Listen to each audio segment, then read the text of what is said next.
नमस्कार साथियों, OP classes में आप सभी का एक बार पुनः स्वागत है। आज की इस वीडियो में संविधान की अनुसूचियों के बारे में जानेंगे। इसके बाद अनुसूचियों से संबंधित जितने प्रकार के भी प्रश्न आज तक पूछे गए हैं उनको देखेंगे। सबसे पहले क्या था, मूल संविधान में कुल 8 अनुसूचियों का वर्णन था, लेकिन वर्तमान में कुल अनुसूचियों की संख्या 12 है, यानी 4 अनुसूचियों को विभिन्न संविधान संशोधन के तहत जोड़ा गया था, जिन्हें हम आगे देखेंगे।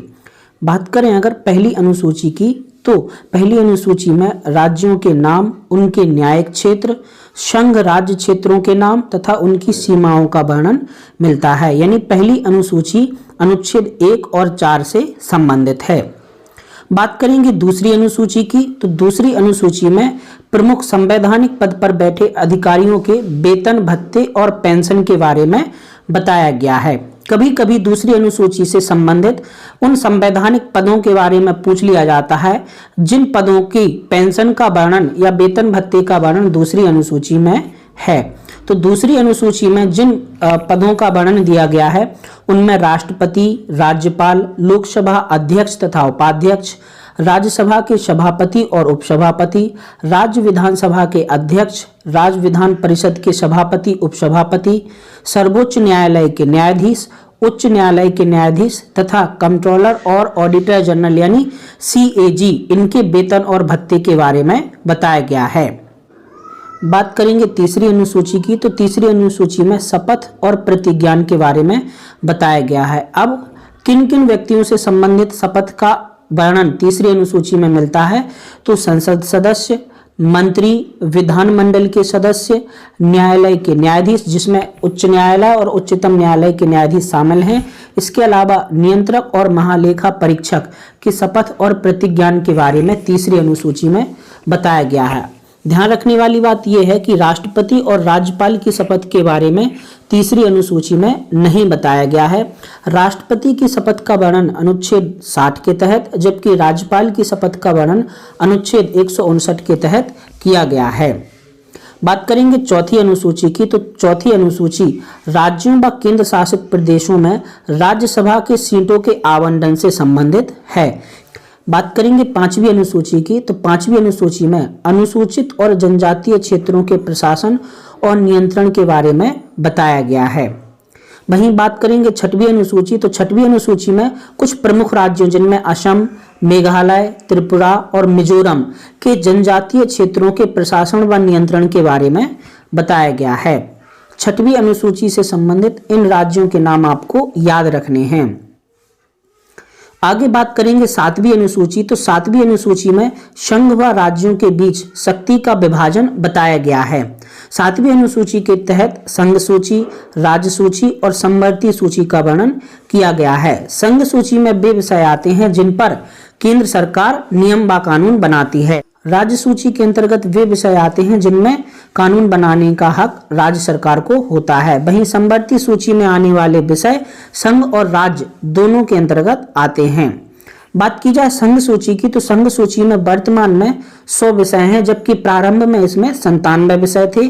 राज्य सूची में वर्तमान में 61 विषय हैं, प्रारंभ में इसमें 66 विषय थे। और समवर्ती सूची जिसमें वर्तमान में 52 विषय हैं और इसमें प्रारंभ में 47 विषय थे।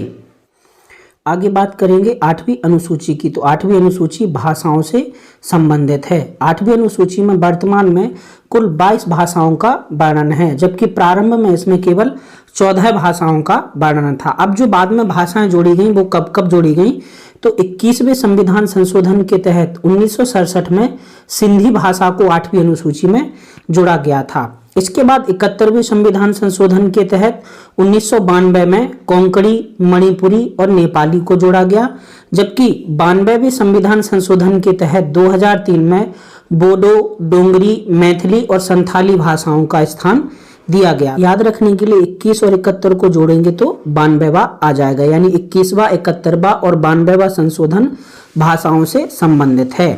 एक बात और याद रखिए, 2011 में उड़िया का नाम बदलकर ओडिया भाषा कर दिया गया था।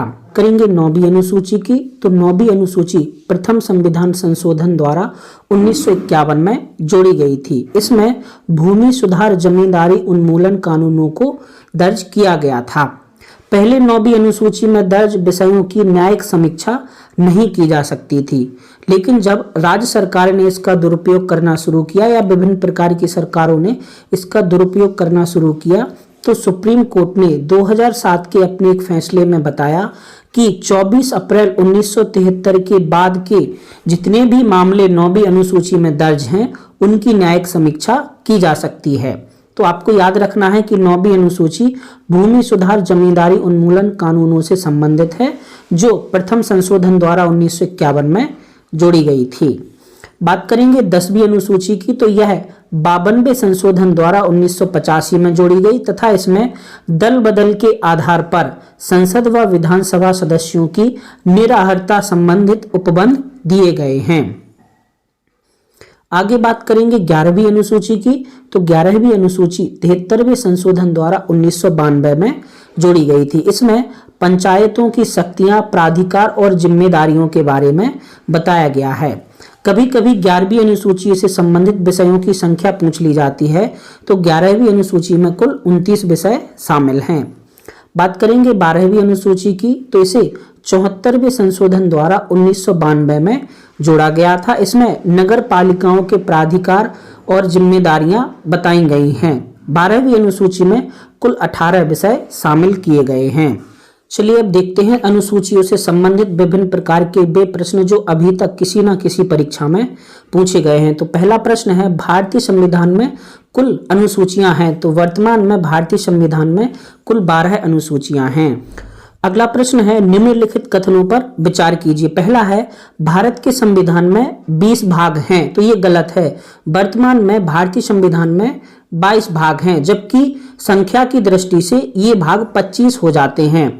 भारत के संविधान में कुल 390 अनुच्छेद हैं। ये भी गलत है, क्योंकि भारत के संविधान में कुल 395 अनुच्छेद का वर्णन है। अगला है, भारत के संविधान में 9वीं, 10वीं, 11वीं और 12वीं अनुसूचियों को संविधान संशोधन अधिनियम द्वारा जोड़ा गया था। तो ये सही है, क्योंकि भारतीय संविधान में पहले 8 अनुसूचियां थी। इसके बाद 9वीं, 10वीं, 11वीं और 12वीं अनुसूचियों को संविधान संशोधन के तहत जोड़ा गया था, यानी इसका केवल 3 सही है। अगला प्रश्न है, भारतीय संविधान की निम्न में दी गई अनुसूचियों में से कौन सी एक राज्यों के नाम की सूची और उनके राज्य क्षेत्रों का ब्यौरा देती है। तो भारतीय संविधान की पहली अनुसूची राज्यों के नाम सूची और उनके राज्य क्षेत्रों का ब्यौरा देती है। अगला प्रश्न है, यदि भारत संघ के एक नए राज्य का सृजन करना हो तो संविधान की निम्नलिखित अनुसूचियों में से किसी एक को अवश्य संशोधित किया जाना चाहिए। तो भारतीय संघ के नए राज्य से संबंधित पहली अनुसूची को संविधान संशोधन के तहत संशोधित किए जाने पर ही नए राज्य का सृजन किया जा सकता है। अगला प्रश्न है, भारत के संविधान की चौथी अनुसूची विवेचित करती है। तो भारत के संविधान की चौथी अनुसूची राज्यसभा में सीटों के आवंटन को विवेचित करती है। अगला प्रश्न है, भारतीय संविधान की तृतीय अनुसूची निम्न में से क्या उपबंधित करती है। तो अगला प्रश्न है, भारतीय संविधान की तृतीय अनुसूची में निम्न में से क्या उपबंधित है। तो तीसरी अनुसूची में संघ के मंत्री के लिए पद की शपथ का प्रारूप, उच्चतम न्यायालय के मुख्य न्यायाधीश द्वारा ली जाने वाली शपथ का प्रारूप, संसद के सदस्य द्वारा ली जाने वाली शपथ का प्रारूप वर्णन, यानी 1, 2 और 4 का वर्णन है। जब यानी इसका सही उत्तर हो जाएगा 1, 2 और 4। सूची 1 और सूची 2 का मिलान करना है। यानी चतुर्थ अनुसूची की अगर बात करेंगे तो चतुर्थ अनुसूची राज्यसभा में सीटों के आवंटन से जुड़ी है। षष्ठम अनुसूची जनजातीय क्षेत्रों के प्रशासन से संबंधित है।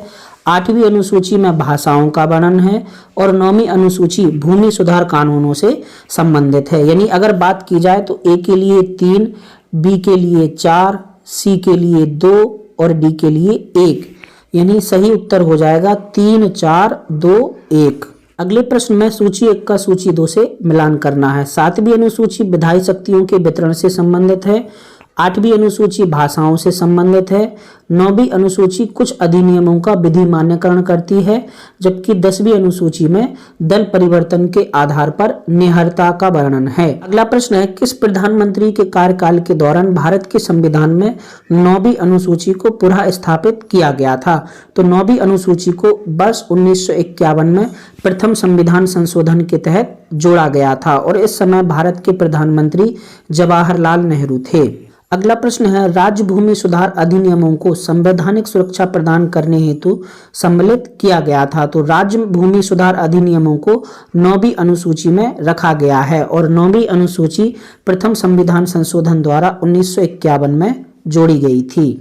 अगला प्रश्न है, निम्नलिखित कथनों पर विचार कीजिए। भारत की संसद किसी कानून विशेष को भारत के संविधान की 9वीं अनुसूची में डाल सकती है, ये सही है। 9वीं अनुसूची में डाले गए किसी कानून की वैधता का परीक्षण किसी न्यायालय द्वारा नहीं किया जा सकता है एवं उसके ऊपर कोई निर्णय नहीं लिया जा सकता, ये गलत है। हालांकि प्रारंभ में 9वीं अनुसूची में यह प्रावधान था, लेकिन वर्ष 2007 के एक फैसले में सुप्रीम कोर्ट द्वारा इस वैधता को हटा दिया गया है, यानी अब 9वीं अनुसूची में डाले गए किसी भी विषय का परीक्षण न्यायालय द्वारा किया जा सकता है, यानी इसका केवल एक सही है। अगला प्रश्न है, कोएहलो केस भारत संविधान की किस अनुसूची से संबंधित है? तो IR कोएहलो केस बनाम तमिलनाडु भारत की 9वीं अनुसूची से संबंधित है। इसी केस के तहत वर्ष 2007 में सुप्रीम कोर्ट ने यह फैसला दिया था कि 24 अप्रैल 1973 के बाद जितने भी विषय 9वीं अनुसूची में डाले गए हैं उन पर न्यायिक संवीक्षा न्यायालय द्वारा की जा सकती है। अगला प्रश्न है, भारत के संविधान के अंतर्गत आर्थिक योजना का विषय है। तो आर्थिक योजना समवर्ती सूची का विषय है। अगला प्रश्न है, जानवरों के प्रति क्रूरता की रोकथाम को भारतीय संविधान की किस सूची में रखा गया है? तो भारतीय संविधान की समवर्ती सूची की धारा 17 के तहत जानवरों के प्रति क्रूरता की रोकथाम को बताया गया है। अगला प्रश्न है, निम्नलिखित में से कौन सा विषय समवर्ती सूची का विषय है? तो आपराधिक मामले यह विषय समवर्ती सूची का है, जबकि पुलिस राज्य सूची का विषय। इसके अलावा रेडियो और टेलीविजन तथा विदेशी मामले ये दोनों विषय संघ सूची के तहत आते हैं। अगला प्रश्न है, निम्नलिखित में से कौन सा सही सुमेलित नहीं है? सार्वजनिक स्वास्थ्य एवं स्वच्छता यह राज्य सूची का विषय है, सही है। जनगणना यह संघ सूची का विषय है। दल बदल विरोध यह 10वीं सूची का विषय है, जबकि राज्यसभा में सीटों का बंटवारा यह द्वितीय अनुसूची का विषय नहीं है। राज्यसभा में सीटों का बंटवारा 4थी अनुसूची के तहत आता है। अगला प्रश्न है, निम्नलिखित में से कौन सा विषय समवर्ती सूची में है? तो शिक्षा एक समवर्ती सूची का विषय है। अगला प्रश्न है, शिक्षा जो प्रारंभ में राज्य सूची का विषय था उसे समवर्ती सूची में स्थानांतरित किया गया है। तो शिक्षा जो प्रारंभ में राज्य सूची का विषय था इसे 42वें संविधान संशोधन द्वारा 1976 में समवर्ती सूची में स्थानांतरित किया गया था। अगला प्रश्न है, भारतीय संविधान के किस संशोधन में वनों को राज्य सूची से समवर्ती सूची में स्थानांतरित किया गया था? तो वर्ष 1976 में 42वें संविधान संशोधन के तहत वनों को राज्य सूची से समवर्ती सूची में स्थानांतरित किया गया था। अगला प्रश्न है, भारत के संविधान के अंतर्गत विषय तथा संबंधित सूची के बारे में निम्न युग्मों से एक सही सुमेलित नहीं है। वन ये समवर्ती सूची का विषय है। डाकघर बचत बैंक ये संघीय सूची का विषय है। जन स्वास्थ्य ये राज्य सूची का विषय है, जबकि शेयर बाजार समवर्ती सूची का विषय नहीं है। शेयर बाजार को संघ सूची में रखा गया है। अगला प्रश्न है, सूची 1 का सूची 2 से मिलान करना है। तो जनगणना को केंद्र सूची में रखा गया है। राज्य सूची में पुलिस और सार्वजनिक व्यवस्था को रखा गया है। समवर्ती सूची में जनसंख्या नियंत्रण और परिवार नियोजन आते हैं, जबकि अवशिष्ट विषय केंद्र को सौंपे जाते हैं, जिसके तहत अंतरिक्ष अनुसंधान आता है। तो इसका सही उत्तर हो जाएगा 3, 1, 4, 2 यानी ए।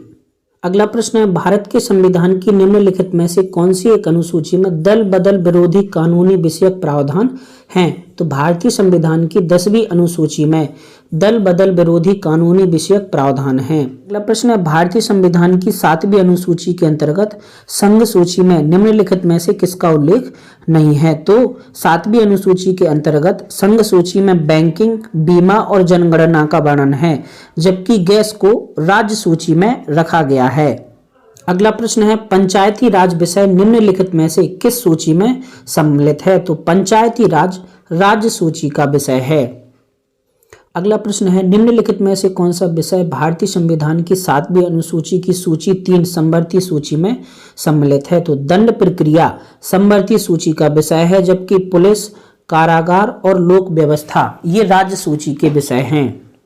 अगला प्रश्न है, विवाह विच्छेद और गोद लेना संविधान की 7वीं सूची में निम्नलिखित के अंतर्गत सम्मिलित किए गए हैं। तो विवाह विच्छेद और गोद लेना सूची 3 यानी समवर्ती सूची में सम्मिलित किए गए हैं।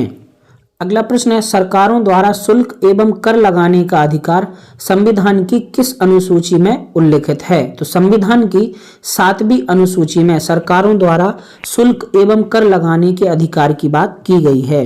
अगला प्रश्न है, भूमि सुधार के विषय के अंतर्गत आते हैं, यानी भूमि सुधार को किस सूची में रखा गया है? तो भूमि सुधार कानून राज्य सूची विषय के अंतर्गत आते हैं।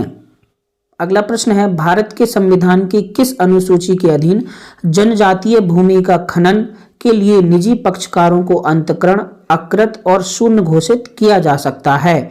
तो जनजातीय भूमि के खनन के लिए निजी पक्षकारों को अंतःकरण, अकृत और शून्य घोषित करने के लिए 5वीं अनुसूची का प्रावधान किया गया है।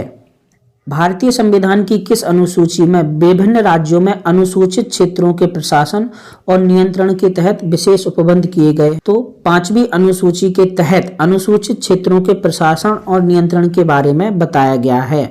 अगला प्रश्न है, भारत के संविधान में 5वीं अनुसूची और 6ठी अनुसूची के उपबंध निम्नलिखित में से किसके लिए किए गए? 5वीं और 6वीं अनुसूची अनुसूचित जनजातियों के हितों के संरक्षण से संबंधित है। अगला प्रश्न है, संविधान की 6वीं अनुसूची इनमें से किस राज्य में लागू नहीं होती है? संविधान की 6वीं अनुसूची के तहत असम, मेघालय, त्रिपुरा और मिजोरम राज्यों का वर्णन मिलता है, जबकि इस सूची में मणिपुर का कोई वर्णन नहीं है, यानी सही उत्तर हो जाएगा मणिपुर। अगला प्रश्न है, भारतीय संविधान की 6ठी अनुसूची में निम्नलिखित में से किन राज्यों के जनजातीय क्षेत्रों के प्रशासन से संबंधित है? तो 6वीं अनुसूची असम, मेघालय, त्रिपुरा और मिजोरम राज्य से संबंधित है। अगला प्रश्न है, संविधान की 11वीं अनुसूची निम्नलिखित में से किससे संबंधित है? तो संविधान की 11वीं अनुसूची पंचायती राज से संबंधित है। अगला प्रश्न है, भारत के संविधान की 11वीं अनुसूची में कितने विषय हैं? तो संविधान की 11वीं अनुसूची में कुल 29 विषयों को रखा गया है। तो आज हमने संविधान की विभिन्न अनुसूचियां और उनसे संबंधित प्रश्नों को हल किया है। अगर आपको क्लास पसंद आ रही है या आपका कोई सजेशन है तो कमेंट बॉक्स में कमेंट करके जरूर बताएं।